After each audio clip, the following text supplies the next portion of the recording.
right. One little adjustment. There we go. Okay. What's up, everybody? Good morning. Welcome to a Friday edition of Morning Scone presented by Brock, Baton Rouge Orthopedic Clinic, and Hudco Roofing, hudcoroofing.com. What a day it was for LSU. They get their quarterback, and it's a familiar face. They get their quarterback, Myles Brennan, quarterback. Anyway, so Myles Brennan announces he's returning to LSU. Phenomenal news. Myles hasn't played a ton in his career. But anyone that you get, and like we said, and apparently the way the convo went with Myles is Brian Kelly knew he needed a quarterback. Called Brennan, said, I need to go to the portal or you can come back. We'd prefer for you to come back. And Brennan was like, let's ride, which is phenomenal news. And anybody you would have gotten out of the transfer portal,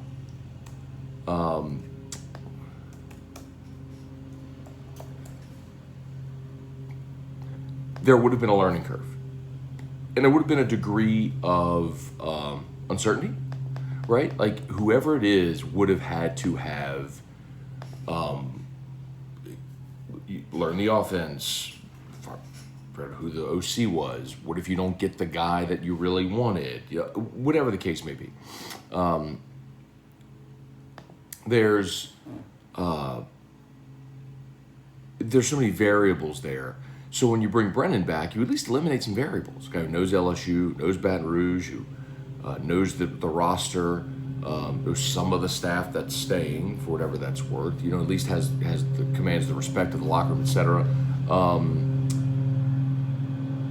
You needed a quarterback, and you got one. It's a familiar face, it's a veteran guy who wants to win at LSU, and I think all that's a giant plus.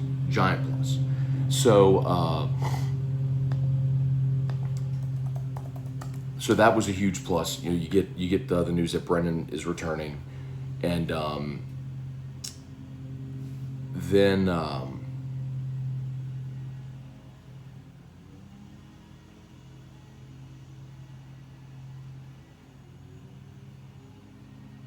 sorry.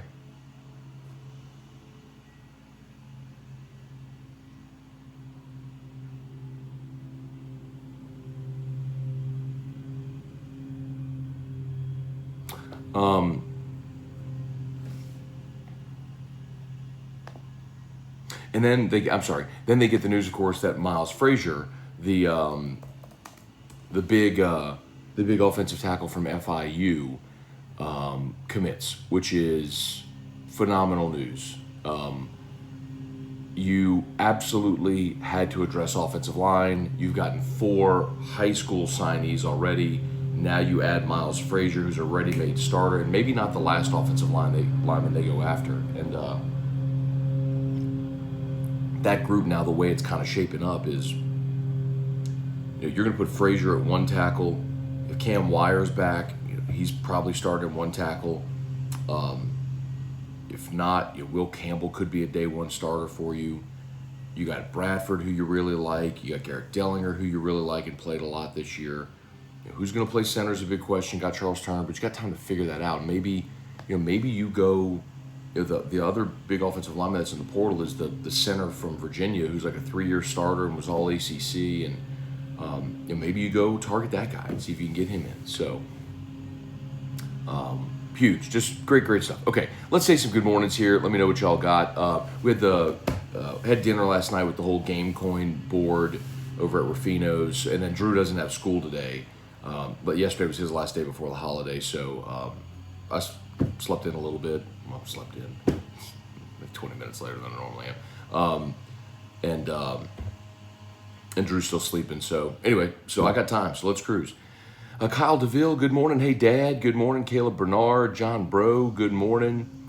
Brad Pease, Hong Tam Win, good morning. Shelby Kelly, did I miss Morning Scone yesterday? Did we not have it? We had it, Shelby, so I did it live on YouTube, and I shared the YouTube link to Facebook. So normally, because it was an in-transit edition. So normally whenever Normally, whenever I'm doing it in transit, I only have one source, like my phone. I'm doing it from my phone. Normally, I just go Facebook because Facebook's the longer standing, a lot larger audience. But I can't put it on YouTube if I go on Facebook. So what I tried yesterday was, okay, let's do it from YouTube, share the YouTube link on Facebook, and so that way I could be live to both. So that's what I did as sort of a solution yesterday. Chuck Sanchez, what's up, Chuck? Get it? Up, Chuck? Paul Tylott, Kendrick Law coming today, scale 1 to 10. What do you think? Again, I'm probably the wrong guy to ask for recruiting predictions. Like, I don't know Kendrick Law. I don't know anybody associated with Kendrick Law. I don't know what he's thinking or doing. He's, for those that don't know, he's a kid out of Captain Shreve up in Shreveport. He's a 4-star, and most people, I think, what I've seen, have him kind of like trending toward Alabama. Nick Saban was up there last week. Brian Kelly went up there as well. So he was a top 100 player nationally. So I keep the best in state. So let's see. I really don't know. I don't know what he's going to do. Jeremy Kling, good morning. Cosmos Zuna, good morning. Greg Phillips, good morning. If Brennan is healthy, wouldn't it benefit him to practice with the team and play in the bowl game? Yeah, Greg, no. Well, okay, it's a big if, right, if he's healthy. I don't know if he's ready with that arm injury. And I would probably argue no, because you'd be practicing with an offensive system that's not going to be retained. Does that make sense? Oh, but let me answer that real quick, though, because some people have asked, like, could he play? So, yes. Remember, Brennan had to stay enrolled in school to remain eligible.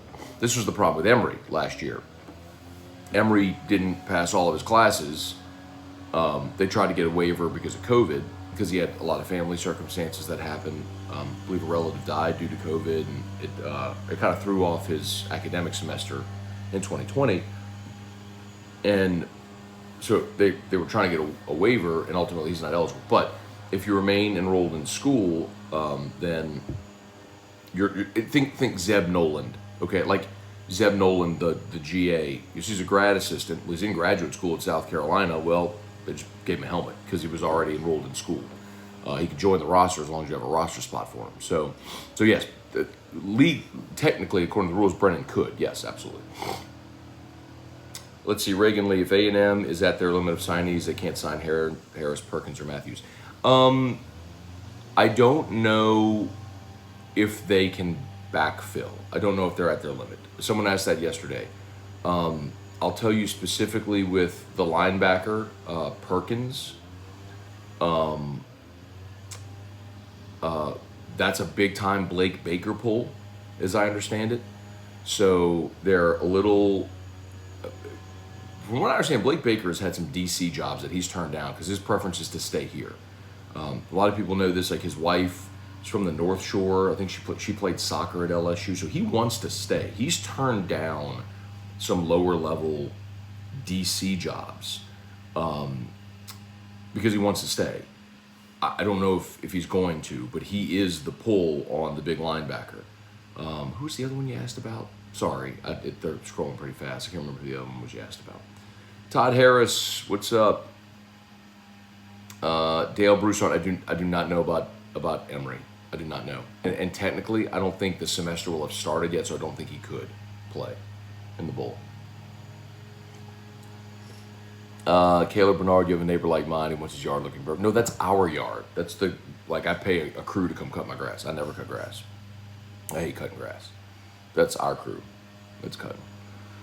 Jason Kimball had a discussion with someone recently that believed it was a bad idea. Myles Brennan is back. All I said was huge leader. Go look at the 3 games he started last year. Well, the thing I'll tell you, Jason, is I do believe, look, Brennan's statistics last year popped in the sense that they slung it around a good bit. If you remember, like, go back and read a lot of the comments or go listen to shows after those games. The loss to Mississippi State, it was, man, he's really hesitant, tentative with the football. The game against Vanderbilt was really John Emery, if you remember. He's the one that really got going. And Brennan, threw for a bunch of yards against Missouri, but there were turnovers and similar stuff. Like, it wasn't flawless, but I would still take a fifth-year guy who's been around, who's a better arm talent. I mean, all that. I would take all that stuff. Yes. Brian Wynn, thoughts on Trey Palmer entered the transfer portal? Oh, because he had been knocked down the depth chart. I mean, by the end of the year, it was pretty obvious it was Kayshon Boutte when healthy, right? Then Malik Neighbors and Jack Bash in whatever order. Like, those were your top three. And you had Jeray Jenkins in that mix as well as a veteran guy. But Palmer had just been knocked down. He can go somewhere. He can go to Louisiana Tech playing Sonny Cumbie's offense and catch 80 passes next year. Okay. Instead of being lost in the mix at LSU, go get a place to go find a place to start and ball out for a year. And I get it. Let's see. Kirk Taylor, Stephen Smith, Todd LaRousse. Good morning. Good morning. Kenneth Westbrook, Tim Witten, Jason Truax, John Hilburn. Good morning. Hey, Cheryl Michelet. Good morning. So glad to see you on here. Finally caught you live after a while. Hoping your family have a wonderful Christmas. Same to you, Cheryl. Fantastic to see you here this morning. Hope you're doing well. Let's see. Brian Kelly building an empire. OC will be announced this weekend on Monday. Y'all will be very happy.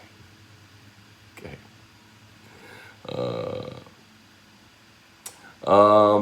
Tad Page, good morning. Tim Gotro, Trivia Carter, what's up? Hunter Fournette, Matt Lusto.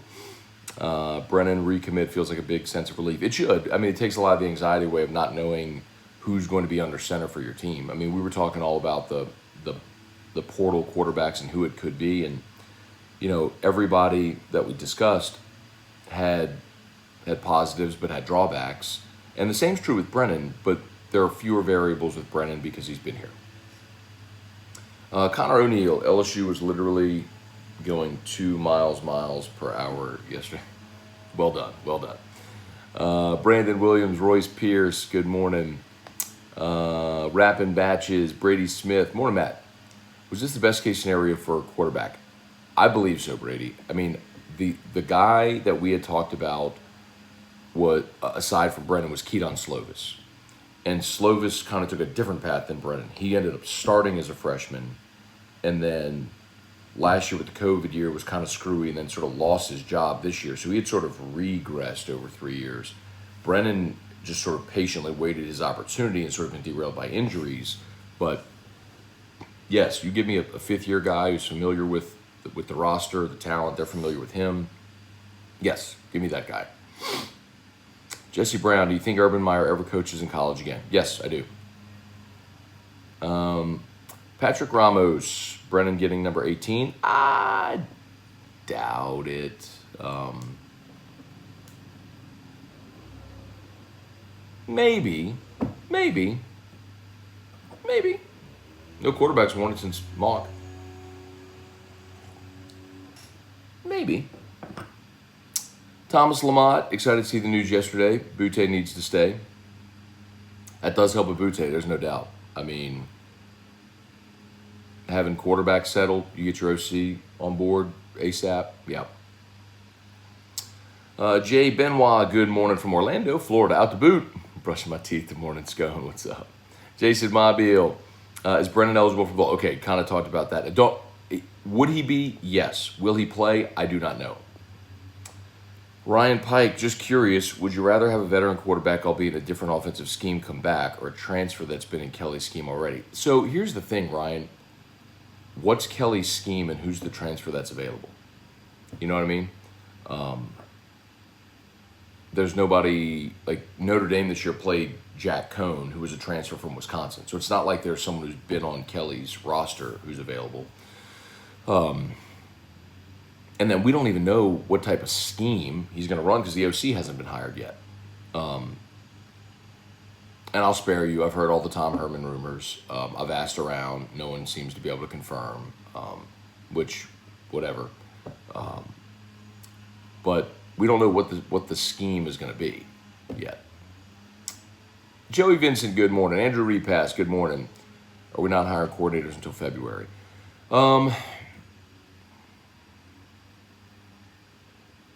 It'll be before February. It'll be before February. For sure, it'll be before February. Pat Huseman, good morning.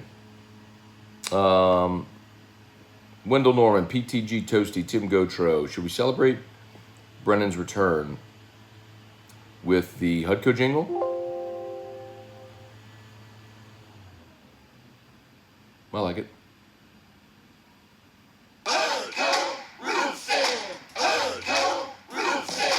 When you need a roof, call someone you know. Scone, Ontario. All you need is Hudco. Call Hudco Roofing. 364. 1007.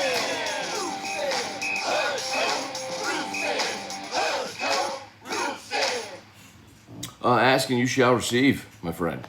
Ask and you shall receive. Where are we? PTG Toasty. Matt, what's the name of the massage company you always talk about? Text you earlier. So you were looking for Crystal Poche at Restored Motions. I will post her website here. Boop, boop, boop, boop, boop. Here, I'll post it in the comments. Fantastic. She does gift cards as well. So if y'all want to get that, remember, this is not a relaxation massage. This is not lights low, like windpipe music on, hot stones. It's not what this is. This is a take pain out of your body by getting into your bands and unwinding you. It's a different kind of experience, but it has been life-changing for me. So if you have pain, Crystal Poche Restored Motions. If you have pain, chronic pain, and you've tried everything, Crystal Poche with Restored Motions. What you got to lose? Kyle Milliken, morning, Matt. If we can get a few playmakers from the portal, as the roster starts shaping up, probably possibly make a run. So, Kyle, yes. I mean, my feeling, like I said, this offseason, when people kept asking about the 2021 LSU team, I said this team's ceiling, I believe the ceiling was 9-3 for the 2021 team. Said I thought the floor was 5-7, and they came really close to the floor.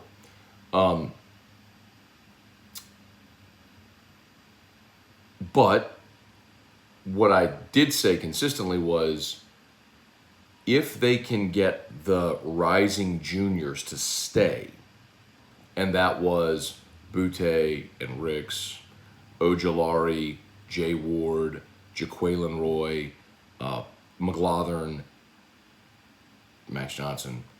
If they can get that group to stay, then your upperclassmen, your veterans, the core of your team are super talented, and then you supplement with the portal and this freshman class, which got a ton of playing time this year. And yeah, you're a team that can make a push for a New Year's Six, and I believe that. They got work to do on this roster, but I do believe they can make that push. And I think the schedule will shape up for it too. You get Bama here.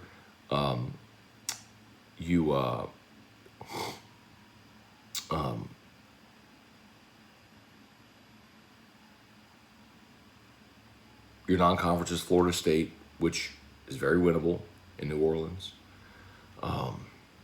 Your cross-divisional rotator is Tennessee coming here, which is a different game stylistically, understandably, but one you should win at home. So, anyway, so yeah, I do. Joseph Armato, Devin Kelly, good morning. Eric Wilder-Rotter, listen to Scone and T talking about the ship sailing on Brennan coming back. Curious what you think changed. Yeah, like, and I listened, Eric, when we did that podcast on Tuesday, we, and I'll tell you, candidly, like, I didn't talk to Myles, and T-Bob, I think, like, on the pod, I even deferred to him. I was like, T-Bob kind of has a relationship there with Myles. Disclosure here, Myles has been dating T-Bob's cousin for a long time. Like, so, like, they know each other. Like, they're friendly. So that's on the pod. I was like, dude, you would know better than I would if there's anything going on. So he was like, yeah, he's not coming back. I was like, yeah, but that seemed to be the case. But apparently Brian Kelly called Myles Brennan and was like, I need a quarterback. either I'm going to go get a transfer or you, and we'd like it to be you. And so Brennan was like, let's ride. Okay.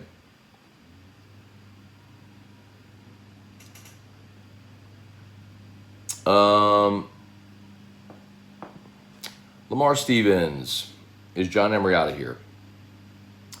I don't know Emery's status. I don't know what he's going to do. And I've asked, and nobody seems to know. I mean, he's apparently on the fence with what he's going to do. Ghastly Gamer, that's not why Palmer transferred. He was late for a meeting, and when Kelly got onto him, he was being mouthy, and Kelly told him to kick rocks.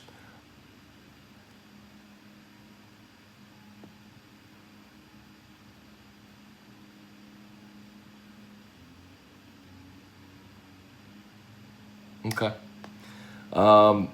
Brennan wasn't flawless in 2020, but a lot of that did have to do with their line play. Not really. The problem, yes, the line was bad, no doubt. But the problem Brennan had was he was holding on the ball too. He was just indecisive. I mean, I remember that specifically in the Mississippi State game. We're like, man, you've waited your whole time to play, and you'd be grip it and rip it, man. But it's all good. He's the best arm talent they have, so roll with him. Keith H. Juan, what's up, man? Jason Champagne. Once Kelly lays his foundation, LSU gets some walls up. Will Hudko do the roof? Let's roll. We'll always do the roof over at LSU. Seth Alexander, when is Kendrick Law going to make his announcement? Does anybody know what time Kendrick Law is announcing? Let's see if we can find that. Kendrick Law.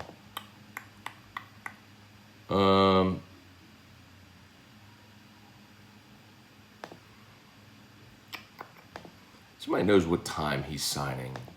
Let me know. I'm trying to see if they're going to have a blah. Dag nabbit.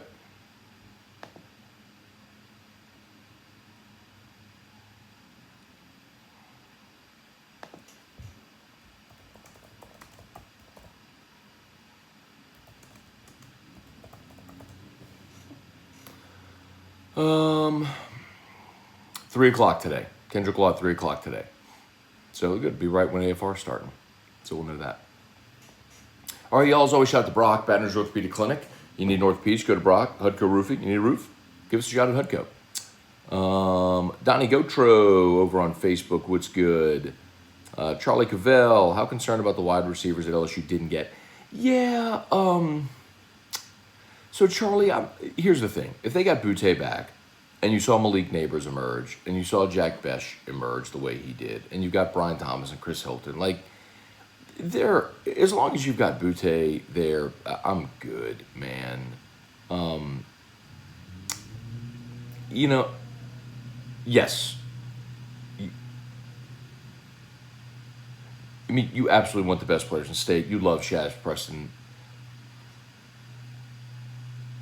Hang on one second. I think Drew might be up. Hang on one second, y'all.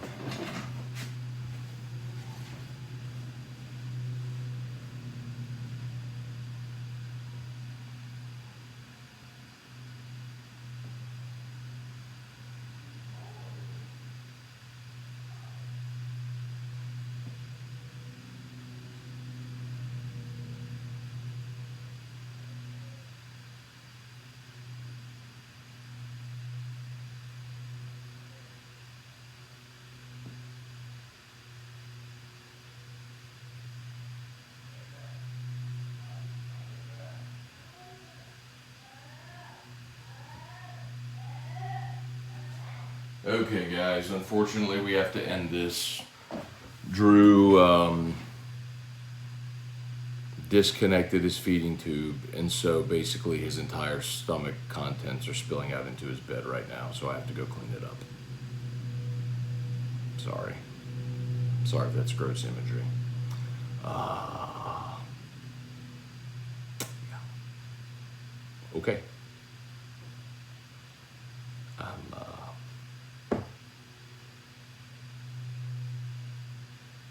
And I have no idea for how long that's been just emptying into his bed.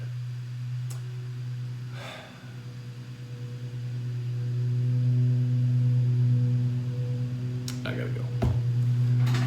Have a great day. See ya.